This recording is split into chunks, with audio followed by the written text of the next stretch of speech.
చేస్తున్నాను. దేవుడు మనందరినీ బహుగా దీవించుగాక.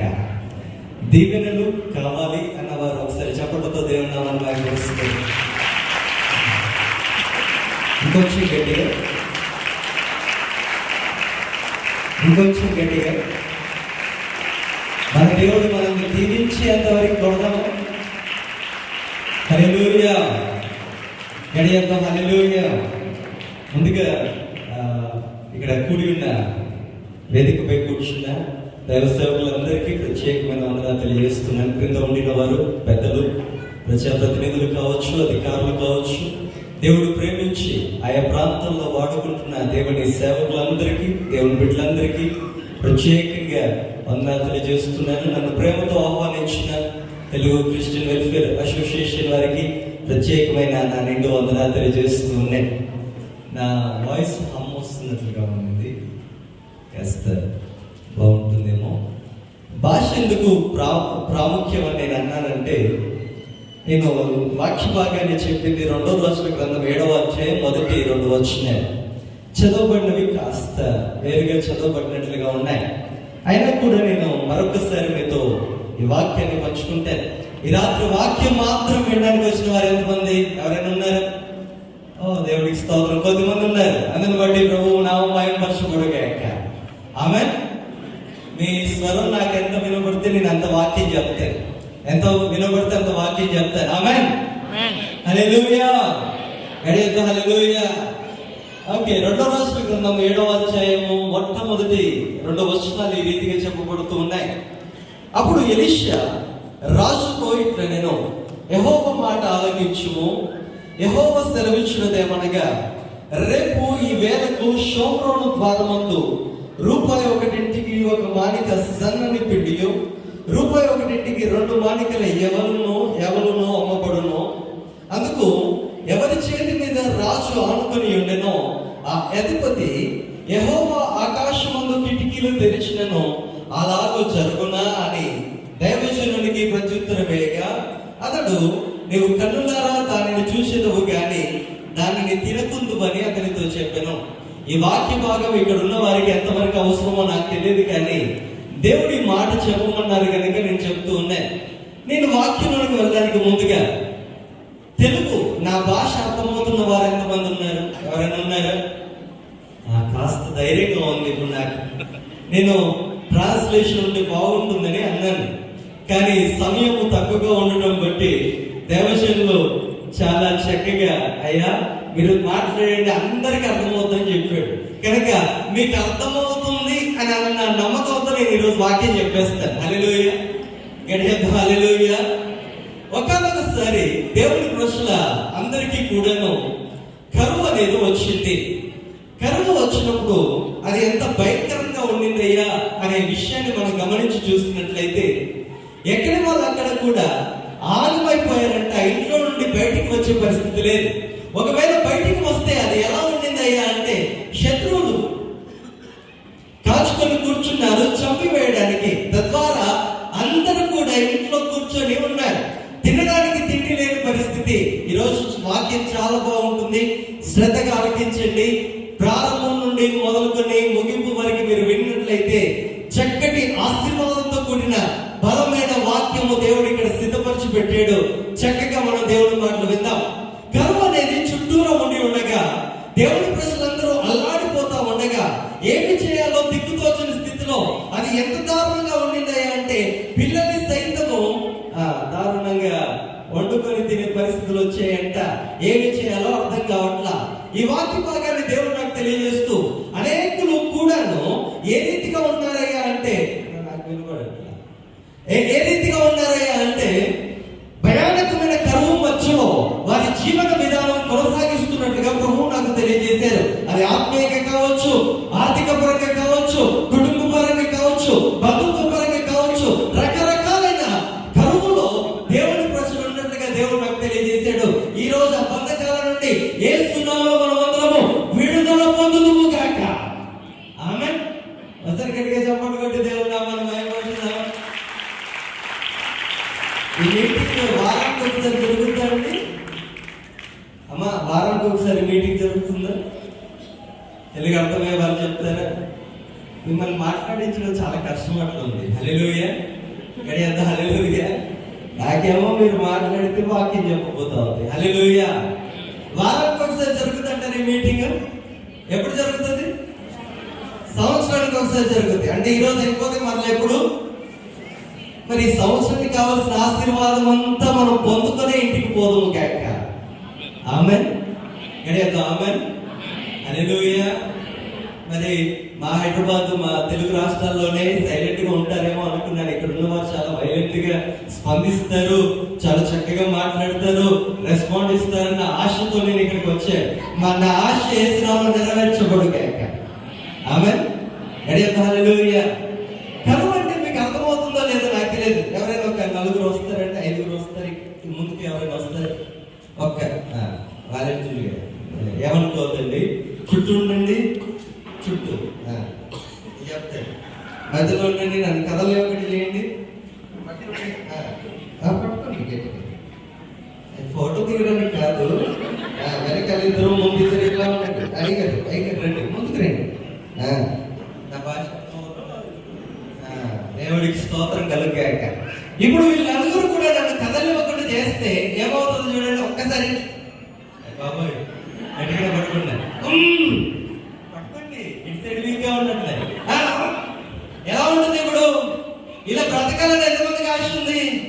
ఎటు వెళ్ళకుండా, ఏమి చేయకుండా తింటానండి బాబు, కాస్త వాటర్ తాగుతాను, మొత్తంగా పట్టుకొని కథలు ఇవ్వకుండా చేస్తా ఉంటే ఎంతమందికి ఇష్టమండి ఈ రీతిగా ఉండడం?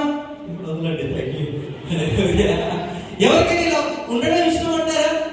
మీ జీవితంలో స్వేచ్ఛ అనేది చాలా ప్రాముఖ్యమైనది కదా. ఈ యొక్క ఇశ్రాయేలు ప్రజలు, దేవుడి ప్రజలందరూ కూడా చుట్టుముట్టిన శత్రువుల చేతిలో బందీలైపోయి బ్రతుకుతా, ఎలా బ్రతకాలో అర్థం కాక ఇబ్బంది పడుతూ ఉంటే దేవాది దేవుడు చూడకుండా ఉంటాడా? దేవుడు చూస్తూ ఉన్నాడంట. ప్రజలందరూ బాధపడుతూ ఉండడము చూస్తున్న దేవుడు సేవకుడి ద్వారా మాట్లాడుతూ ఉన్నాడంట. ఇంకా భయానకమైన కరువులో దేవుడు ఈ సేవకుడి గురించిన మాట ఏమని చెప్పబడుతుందంటే, రాజంటా ఉన్నాడు, ఈ రోజు దేవుడి సేవకుడి యొక్క తల అతని మొండం మీద ఉంటే గొప్ప శ్రమ కలుగుతుంది. సేవకుడు ఏం చేశారండి? మధ్యలో కదా అండి, కరువు వచ్చింది, శత్రువులు వచ్చి చుట్టుముట్టారు. సేవకుడు ఏం చేశాడు? సేవకుడి చేతిలో ఏమి లేకపోయినా కూడా కోపమంతా సేవకుడి మీదే. చాలా సంఘాల్లో ఇప్పుడే దైవ సేవకుడు చెప్తా ఉన్నాడు, భద్రావతిలో 42 తెలుగు సంఘాలు ఉన్నాయని. ఆ మాట విన్నప్పుడు ఎంత సంతోషం వేసిందో. దేవుడు రాకడ ఈ రాత్రి ఇక్కడికి వస్తే 42 సంఘాల్లో ఉన్న వారందరూ కూడా యేసు నామములో ఎత్తబడుదురు గాక.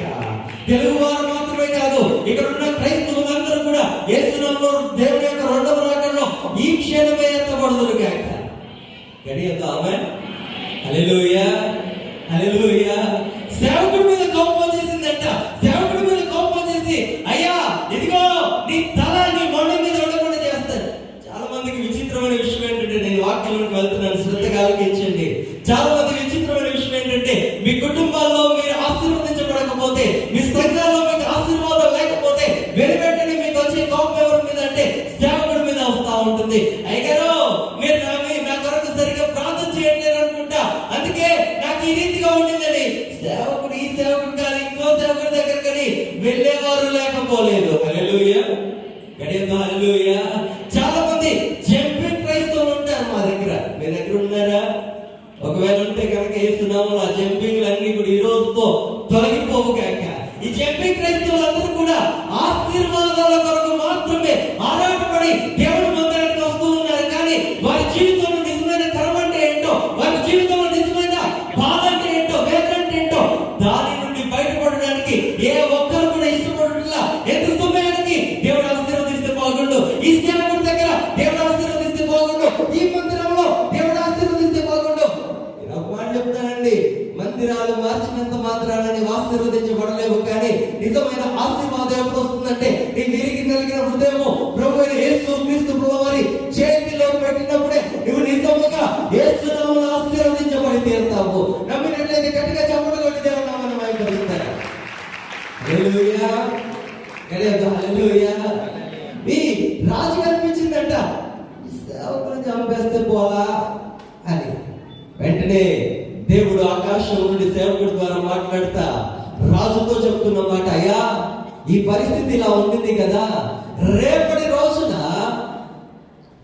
ఘనమైన సమృద్ధికరమైన ఆశీర్వాదాన్ని మీరు చూడబోతూ ఉన్నారని చెప్తే అక్కడ ఒక అధికారి ఉన్నాడు. ఆయన ఎంత ఉన్నాడు, అయ్యా నువ్వు చెప్పేది బాగానే ఉంది కానీ ప్రాక్టికల్ ఇది సాధ్యమవుతుంది అంటారా? ఇప్పుడేమో ఇంత భయంకరమైన కరువు, నువ్వు చెప్తుందేంటి రూపాయి ఒకటింటికి ఒక మాడిక గోధుమ పిండి దొరుకుతుందని చెప్తున్నా. దేవుడు ఆకాశ వాకిట్లు తెరిచి దీవించినా కూడా ఇది ఇది జరగడం అసాధ్యం అని చెప్తా ఉన్నాడు. ఎవరైనా ఉన్నారండి ఈ రీతిగా సంఘంలో బోవాళ్ళు మంది కనపడుతూ ఉంటారు. వాళ్ళని నేను పెద్ద మనుషులు అంటాను. వాళ్ళు ఏం చేస్తారంటే దైవ సేవకుడు వచ్చేసి అమ్మా నేను ప్రార్థన చేశాను నీ జీవితంలో అద్భుతం జరుగుతుందంటే వీళ్ళు పక్కకు వెళ్ళి మాట్లాడుతూ ఉంటారు. సేవకుడు చెప్తున్నాడు కానీ విన్నారండి, బోళ్ళు మంది ఉంటారు కదా, ఏమని సేవకుడు చెప్తున్నాడు కానీ అసాధ్యమైన విషయం ఇది, జరగనే జరగదు. దేవుడు బిడ్డారు ఒక మాట దేవుని వాక్యంలో చెప్తా ఉన్నాను, నమ్ముట వలన నువ్వు స్థిరపరచబడతావు. ఆమె గడియా హల్లెలూయా. ఏం చేయబడతావు నమ్ముట వలన? ఏం చేయబడతావు నమ్ముట వలన? ఇక్కడ ఎంతమంది స్థిరపరచబడ్డారు? స్థిరపరచబడ్డ వారు మాత్రమే చెప్పండి, రెండు చేతులు. హల్లెలూయా హల్లెలూయా. దేవుడికి మహిమ కలుగుగాక. ఇందులో సగం మందికి నా భాష అర్థమవుతుంది, సగం మందికి అర్థం కావట్లా. హల్లెలూయా. దేవుడికి మహిమ కలుగుగాక. ఇంకొద్ది సమయంలో ముగిస్తారు కొన్ని ప్రాముఖ్యమైన విషయాలు చెప్పి. కొద్దిమంది ఉంటారు దేవుడు ఎంతగా మాట్లాడుతూ ఉన్నా, విశ్వాసంతో నిరీక్షించమని చెప్తా ఉన్నా, ఎంతగా నీ జీవితంలో అద్భుతాలు జరుగుతాయని చెప్తా ఉన్నా కూడా విశ్వాసం అనేది లేక ఏం చేస్తా ఉంటుందో తెలుసా? అయ్యా ప్రాక్టికల్ గా చూడు, ప్రాక్టికల్ గా చూస్తే ఇది అసాధ్యమని దేవుడికి కూర్చోబెట్టి క్లాసులు చెప్పేవారు లేకపోలేదు. నీ అవిశ్వాసము యేసునామములో పటాపంచలైపోగాక. ఆమేన్. హల్లెలూయా. ఈ వ్యక్తి దగ్గరికి మరలా వద్దాము. అక్కడ ఇదంతా జరుగుతూ ఉంటేనంట ఒక 4 కుష్ఠరోగులు ఉన్నారంట ఊరు బయట. ఊరు బయట 4 కుష్ఠరోగులు ఉండి ఒకే ఒక ఆలోచన, ఒకే ఒక చింత, తినడానికి ఈరోజు దేవుని కృపలో మంచి వంటకాలన్నీ సిద్ధంగా ఉన్నాయని నేను నమ్ముతా ఉన్నాను. ఈ 4 కుష్ఠరోగులకి ఆకలి బాగా వేసేసి కూర్చొని మనం ఆలోచిస్తున్నాం, చింతపడతా ఉన్నాం, ఇక కూర్చుంటే పని జరగదు, లేద్దాము అని అనుకున్నారంట. నాకు భలే అనిపించిన మాట ఏంటంటే చాలా మంది కూడా చింత, బాధ, వేదన వచ్చినప్పుడు ఏం చేస్తారో తెలుసా? ఇంట్లో కూర్చుంటారు. ఎంతమంది కూర్చుంటారండి? పొద్దున కూర్చొని రాత్రి దాకా ఆలోచన చేసే వాళ్ళు ఎంతమంది ఉన్నారు? దీర్ఘ ఆలోచన చేసేవారు. ఫోన్లో పట్టుకొని చూస్తా, నా కష్టం ఎట్లా తీరుతో, నా బాధ ఎట్లా తీరుతో, నా చింత ఎట్లా తీరుతో, నా వేదన ఎట్లా తీరుతో.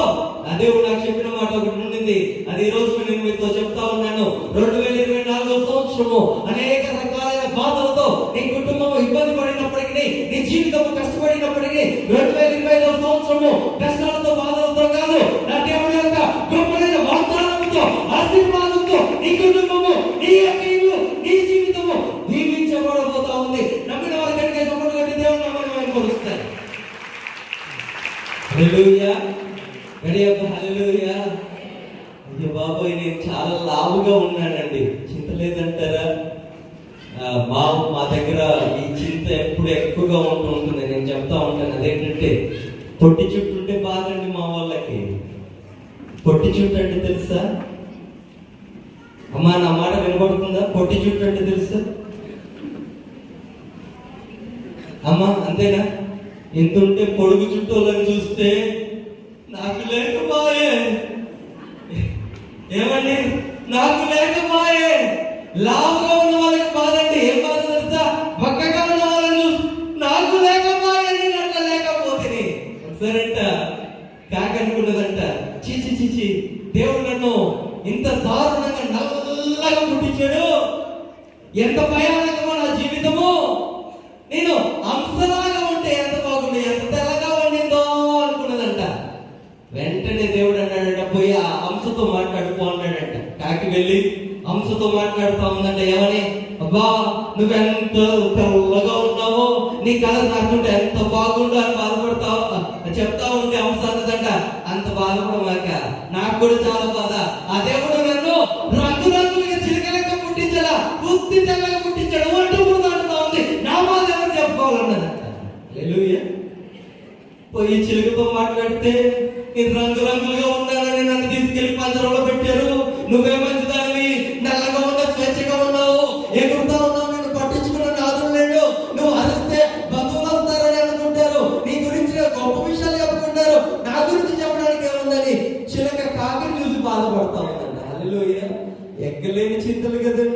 మనందరికీ కూడాను ఎక్కలేని బాధలు కడతాడు మనందరికీ కూడాను. 2024 సంవత్సరం చింతిస్తూనే గడిపాము కదా, 2024 అంతా కూడా బాధపడుతూనే గడిపాము కదా. ఇప్పటి వరకు నీకున్న వయసులో నీకు ఎంతగా బాధపడినప్పటికీ, ఎంతగా చింతపడినప్పటికీ నీ చింత యావత్తు తీసివేసి నీకు నూతన జీవితం అనుగ్రహించడానికి నా దేవాది దేవుడు మన మధ్యలోనికి రాత్రి దిగి వచ్చి ఉన్నాడు. హల్లెలూయా. మానిటర్ దగ్గరికి వస్తా ఉంటా, నాకు వినపడట్లేదు కనుక హల్లెలూయా. గడియంత హల్లెలూయా. ఈ 4 కుష్ఠరోగులు కూర్చొని చింతపడుతూ ఉన్నారంట.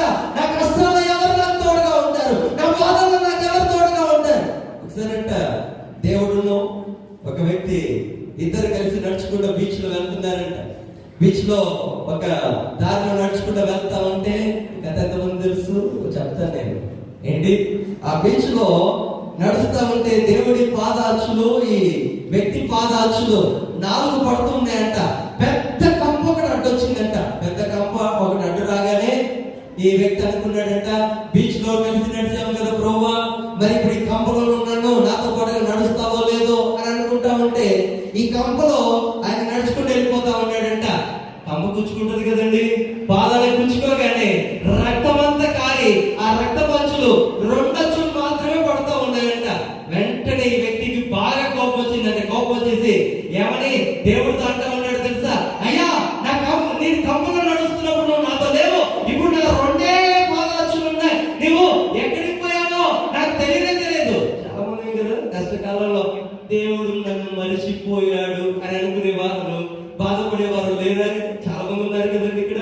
ఏంటి నీకు వచ్చిన కష్టాన్ని తలుచుకుంటూ, నీకు వచ్చిన బాధను తలుచుకుంటూ ఎక్కలేని కష్టం అంతా నువ్వే పడుతున్నట్లుగా కదమ కింద ఇలా చేయబెట్టేసుకొని బాధపడుతూ ఆకాశంలో చుక్కలు లెక్క పెట్టుకుంటూ నా దేవా నన్ను మర్చిపోయావు కదా అని బాధపడుతున్నట్లయితే ఈరోజు ఖచ్చితంగా నీతో దేవుడు మాట్లాడుతూ ఉన్నాడు.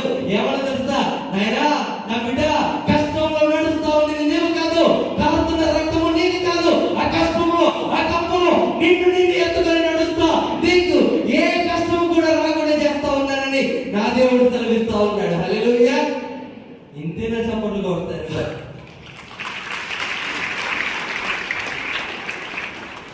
ఈ మీటింగ్ కి నేను వాక్యం చెప్పడానికి ఓకే అయిన తర్వాత సుమారుగా 10 రోజులు ఐసీయూతో బాధపడతా వచ్చాను. అయినా కూడా మీ మధ్యలోకి రావాలని నేను బస్ బుక్ చేసుకుని రాగా అందులో ఫుల్ ఏసీ పెట్టారు. దాంతో తగ్గిన జలుబు కాస్త మళ్ళీ ఎక్కువైంది. హల్లెలూయా. అయినా కూడా నా భాష అర్థమవుతుంది కదా, దేవుడి వాక్యం అర్థమవుతా ఉండింది కదా. 4 కుష్ఠరోగులు పడుతున్న కష్టం గురించో చింత గురించో బాధపడుతూ కూర్చోలేదు కానీ, అయ్యా మేము లేస్తాము, ఇదిగో పట్టణంలోకి వెళ్ళినా చచ్చిపోతాము, ఇక్కడ చచ్చిపోతాము, మేము శత్రువుల మధ్యలోనికి వెళ్తాము, ఏది ఏమైనా వాళ్ళు బ్రతికిస్తే బ్రతుకుతాము, లేకపోతే లేదు, కానీ వెళ్తామని 4 కుష్ఠరోగులు లేచి సంధ్య చీకటి యందు అని వ్రాయబడింది. సంధ్య చీకటి యందు అంటే పొద్దున్నే తెల్లవారక ముందే మసక చీకటి అలా ఉండినప్పుడే వాళ్ళు లేచి అడుగులు వేస్తూ శత్రువుల గుడారాల దగ్గరికి వెళ్తా ఉన్నారంట. అప్పుడు ఏం జరిగిందో తెలుసా, 4 నడుస్తా ఉంటే 4 యొక్క కుష్ఠ రోగుల పాద శబ్దాలు గొప్ప సైన్యమే వస్తున్నట్లుగా, గొప్ప రథాలే వస్తున్నట్లుగా దేవుడు భీకరమైన శబ్దాన్ని పుట్టించగా శత్రువులందరూ ఉన్న చోటే పారిపోతా వచ్చారంట. దేవుడికి మహిమ కలుగుగాక. ఆమేన్ ఆమేన్. గడియతో ఆమేన్. హల్లెలూయా. 4 కుష్ఠరోగులు నడుస్తా వెళ్తా ఉన్నారు. మమ్మల్ని బ్రతికిస్తే బ్రతికించాడు, చంపేశాడు. శత్రువులంతా కూడా ఎంతమంది శత్రువులు ఉన్నారు? ఈ మైక్ ఇక్కడే పెట్టేసి నేను వెళ్ళిపోతాను. ఇక్కడ ఎవరికి శత్రువులు లేరా? కానీ మీ సొంత వాళ్ళని చూస్తే నువ్వు ఓర్వక బాధపడతా ఉంటావుగా, మరి అదేంటి? ఈ రాత్రి దేవుడు అన్ని బాధల నుండి మనకు విడుదల కలగజేయగాక. ఏ శత్రువులైతే వీళ్ళని బాధపడతా వచ్చారో, ఏ శత్రువులైతే వీళ్ళని బెదిరిస్తా వచ్చారో వారందరూ కూడాను ఏ విధమైనటువంటి చేశాడో తెలుసా? ఈ 4 కుష్ఠరోగులు నడుస్తా ఉంటే గొప్ప శబ్దము, గొప్ప రథాలు, గొప్ప గుర్రాలు, గొప్ప సైన్యము వారి మీదకి యుద్ధానికి వస్తున్నట్లుగా వినపడేటట్లుగా దేవుడు చేయగా ఎక్కడో అక్కడ పారిపోతా వచ్చారంట, ఎక్కడో అక్కడ కనపడకుండా వెళ్ళిపోతా వచ్చారంట. ఈ 2025 సంవత్సరంలో నీ శత్రువులందరూ నా యేసయ్య ఎంత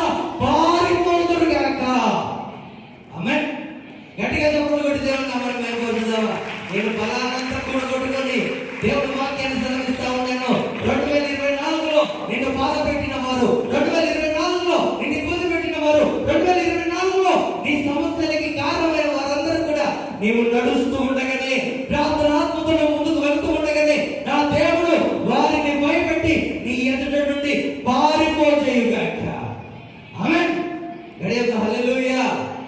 ఏ దేవుణ్ణి నువ్వు నమ్మాలో తెలుసా? ఎవరిని నువ్వు నమ్మాలో తెలుసా? ఎవరిని నమ్మాలి? ఎలా నమ్మాలో తెలుసా? నీ ఎదుట ఎర్ర సముద్రంలో పాయలు చేయగలిగిన సర్వోన్నతుడైన యేసయ్యను నమ్మగలగాలి. ఆమేన్. నీ ఎదుట యోర్దాను నదిని పాయలు చేయగలిగిన గొప్ప దేవుడైన యేసయ్యను నమ్మగలగాల. నీ ఎదుట ఆరుని అగ్నిగా నిలబడగలిగిన గొప్ప దేవుడైన యేసయ్యను నమ్మగలగాల. నీకు వచ్చిన సమస్య ఏదైనా సరే, నీకు వచ్చిన బాధ ఏదైనా సరే, నీకు వచ్చిన ఇబ్బంది ఏదైనా సరే, అదంతా ఇక్కడ తొలగిపోయేటట్లుగా నీ విశ్వాసము యేసు నామములో పెరిగి వర్ధిల్లుగాక. ఆమేన్. హల్లెలూయా. గడియొద్దు హల్లెలూయా. ఈ తెలుగు వారి విషయంలో దేవుడు నాతో మాట్లాడుతూ వచ్చిన మాట చెప్తా ఉన్నాను. ఎన్ని బాధలున్నా, ఎన్ని ఇబ్బందులున్నా, ఎవరికి చెప్పుకోలేని సమస్యలున్నా, ఎవరికి అంత చిక్కని బాధలతో నీ గుండె వేదనకు గురవుతా ఉన్నా, అదంతా కూడా నువ్వు విశ్వసించిన మరుక్షణము నా దేవుడు ఆ ఒక్క సెకండ్ లో నీ అందరి నుండి ఆ సమస్యల్ని పారిపోయేటట్టుగా చేయుగాక. ఈ రాత్రి మొదలు నీ జీవితంలో నూతనమైన కార్యములు జరుగుతా నీవు గమనించుదువు గాక, నీవు చూదువు గాక. ఈ యొక్క నలుగురు కుష్ఠరోగులు వెళ్ళగా ఎక్కడో అక్కడ పారిపోయినట్లుగా నీవు ప్రార్థనాత్మ కలిగి ముందుకు వెళుతూ ఉండగానే ఈ సంవత్సరం ఎదుట ఉన్న శ్రమల సమస్యలన్నింటిలో ఉండి నా దేవుడు నీకు యేసు నామములో విడుదల కలగజేయుగాక. ఆమేన్. గట్టిగా నమ్మిన వారు చెప్పడంతో దేవుడు నామములో మహిమపరుస్తారు. విశ్వసించిన యెడల మనమందరం స్థిరపరచబడుదుము గాక. ఆమేన్. హల్లెలూయా. హల్లెలూయా. కర్ణాటకలో గొప్ప ఉద్యమం యేసు నామములో రగల్చబడుగాక. భద్రావతిలో గొప్ప ఉద్యమం యేసు నామములో రగల్చబడుగాక. నలుగురు కుష్ఠరోగులు అడుగులు వేసినట్లుగా ఇక్కడున్న 40 సంఘాలు అడుగులు వేయగా అనేకులు రక్షించబడులాగిన ఆత్మీయ మంట ఈ యొక్క ప్రాంతంలో యేసు నామములో రగల్చబడుగాక. దేవుని రాకడ అత్యంత సమీపంగా ఉండగా యేసయ్య ప్రేమ తెలియని వారందరికీ తెలియజేయుటకు మనమే కదిలి వెళుదుము గాక. మనమే ఆయనను ప్రకటించుదుము గాక. మనమే క్రీస్తు కొరకు మండుచున్న దివ్యల వలె ఇది మొదలు నిలబడదుము గాక. ఆమేన్. గడియొద్దు హల్లెలూయా. హల్లెలూయా. వెళ్ళారంట. వెళితే ఎవరిని వాళ్ళు కనుగొనలేదంట. పోయారు. వాళ్ళు శత్రువులు అనుకున్న బిర్యానీ చక్కగా తిన్నారు, కడుపులు నిండిపోయాయి. హల్లెలూయా. ఈ వాక్యాన్ని ధ్యానిస్తా ఉంటే దేవుడు నాతో మాట్లాడినమాట, శత్రువులు ఎదుటే నీకు భోజనం సిద్ధపరచడం కాదు, శత్రువులే నీకు భోజనం సిద్ధపరిచేటట్లుగా నా దేవుడు యేసు నామములో చేయుగాక. ఆమేన్. గడియొద్దు హల్లెలూయా. హల్లెలూయా. శత్రువులు ఎదుట కాదు, శత్రువులే నీకు భోజనం చేస్తే ఎంత బాగుంటుందో, నిన్ను తిట్టిన వాళ్ళే నీకు భోజనం పెడితే ఎంత బాగుంటుందో, నిన్ను అవమానించిన వాళ్ళే నీకు భోజనం పెడితే ఎంత బాగుంటుందో, నిన్ను బాధ పెట్టిన వాళ్ళే నీకు భోజనం పెడితే ఎంత బాగుంటుందో. యేసు నామములో 2025 సంవత్సరంలో ఇట్టి కార్యములన్నీ నీ జీవితంలో జరుగుతా కన్నులారా నువ్వు చూద్దువు గాక. నమ్మిన వారికి చెప్తారు హల్లెలూయా. హల్లెలూయా. దేవుడి నామానికి మహిమ కలుగు గాక. వెంటనే రాజు దగ్గరికి వచ్చారు, చెప్పారు. రాజుగారు సైన్యాన్ని పట్టుకుని వచ్చారు. ఎక్కడో అక్కడ దోచుకున్నారు. తిరిగి వెళ్ళిన తర్వాత దేవుడు చెప్పిన మాట నెరవేర్చుకుంటా ఆ అధిపతి చూశాడంట. చూస్తూ ఉన్నాడు కానీ దేవసేవకుడు చెప్పినట్లుగా నువ్వు చూస్తావు కానీ అనుభవించవు అన్నట్లుగా చూస్తూ ఉన్నారు. కానీ వెంటనే తొక్కిసలాట్లో అధిపతి చెప్పాడంట. మీకు ఒక మంచి మాట చెప్పి నేను ముగిస్తాను. అదేంటంటే, విశ్వసిస్తే నీ జీవితంలో కార్యములు జరుగుతూ చూస్తావు. నువ్వు దేవుని నమ్మకపోతే అందరి జీవితంలో కార్యం జరుగుతూ చూస్తావు. కానీ నీ జీవితంలో ఎట్టి కార్యం జరుగుతా అనుభవించడం నువ్వు చూడలేవు, చేయలేవు. కనుక నీవు ఉన్న సంఘములోనే నీవు దేవుని కార్యములు చూస్తే విశ్వాసంతో యేసు నామములో నింపబడుదువు గాక. ఆమేన్. హల్లెలూయా. ఈ సేవకులు నేను తక్కువ చేయవద్దని ప్రభు పెట్టి మనం చేస్తా ఉన్నాను. 42 సంఘాలు అంటే 42 మంది సేవకులు, సేవకురాలు. ఈ సేవకులు నేను చిన్న చూపు చూసి దేవుడి మీద విశ్వాసాన్ని నువ్వు తక్కువ చేసుకున్నట్లయితే దేవుడు ఖచ్చితంగా నిన్ను లెక్క అడుగుతాడు. నీ కొరకు నియమించబడిన ఆత్మీయ తండ్రి నీకేం చెప్తున్నాడో ఆ మాట పట్టుకొని విశ్వాసముతో ప్రార్థన చేయి. దేవాది దేవుడు గొప్ప కార్యములు నీ జీవితంలో జరిగించి తీరుతాడంతే. ఇదిగో స్థిరులైన వారు గనులుగా దేవుడు వారిని నిలబెట్టుగాక. మీ సంఘములను దేవుడు ఆశీర్వదించుగాక. యేసు నామములో ఈ ప్రాంతంలో అద్భుతమైన ఉద్యమము మంట యేసు నామములో కలుగుగాక. ఆమేన్. గడియొద్దు హల్లెలూయా. దేవుడి ఈ మాటలు దీవించుగాక. నాకు అవకాశం ఇచ్చిన దేవ సేవకులకి ప్రత్యేకమైన వందనాలు తెలియజేస్తూ ఖచ్చితముగాను నిశ్చయముగాను ఈ సంవత్సరము మిమ్మల్ని బట్టి పీడిస్తున్న అన్ని వేదల నుండి యేసునామములో మీరు విడుదల పొందుతారని నేనైతే సేవకుడిగా ప్రార్థన పూర్వకంగా నమ్ముతూ ఈ మాటలు ముగిస్తూ ఉన్నాను. దేవుడు మీ అందరిని దీవించి వర్ధిల్ల చేయగాక. ఆమేన్.